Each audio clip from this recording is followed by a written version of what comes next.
ये गाने के बाद डैड एक्सपायर्ड। मोहम्मद रफी के गाए गानों में एक गाना ऐसा भी है जिसे उनकी मृत्यु से जोड़कर देखा जाता है। When dad was traveling, 3 attack आए, 3 attacks. That's the reason why. ये गाना जो बहुत करीब है।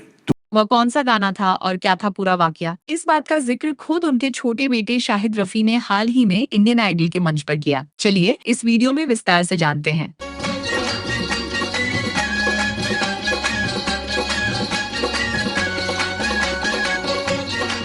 दुख के सब साथी दुख में ना को।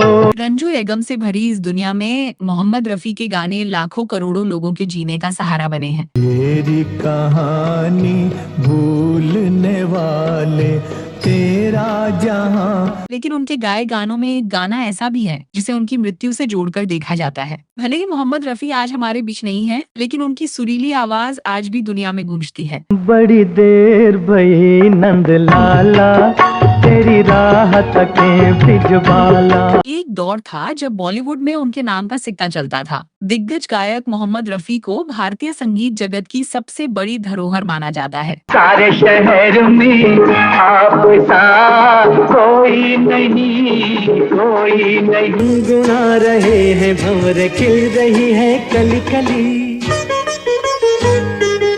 शाहिद रफी ने रियलिटी शो इंडियन आइडल के एक खास एपिसोड में अपने पिता के अंतिम क्षणों को याद किया। कंटेस्टेंट तनिष्क शुक्ला के प्रदर्शन के बाद भावुक हुए शाहिद ने बताया कि रफी साहब ने अपनी मृत्यु से मात्र 2 दिन पहले फिल्म आसपास के लिए संगीतकार लक्ष्मीकांत प्यारेलाल के निर्देशन में अपना आखिरी हिंदी गाना रिकॉर्ड किया था।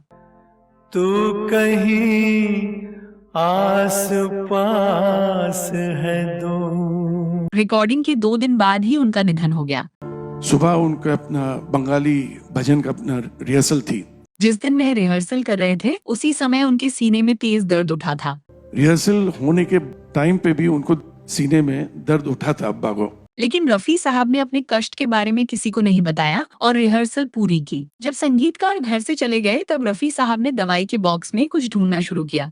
दोनों म्यूजिक डायरेक्टर जब चले गए, then he came up, medicine का कबर्ड खोले। उन्हें ऐसा करते देख उनकी पत्नी बिल्किस रफी को शक हुआ। पूछने पर रफी साहब ने कहा कि शायद एसिडिटी की वजह से जलन हो रही है। मेडिसिन लिए तो मैंने पूछा कि क्या कर रहे हैं आप, तो बोले कुछ नहीं, सोडा मिंट ले रहा हूँ, जरा जलन हो। बिल्किस रफी ने तुरंत उनके सेक्रेटरी और भाई जहीर को बुलाकर डॉक्टर से संपर्क करने को कहा। शाहिद रफी ने बताया कि अस्पताल ले जाते समय रफी साहब को 3 बार हार्ट अटैक आया और अस्पताल पहुंचने के महज 5 मिनट के भीतर डॉक्टरों ने उन्हें मृत घोषित कर दिया।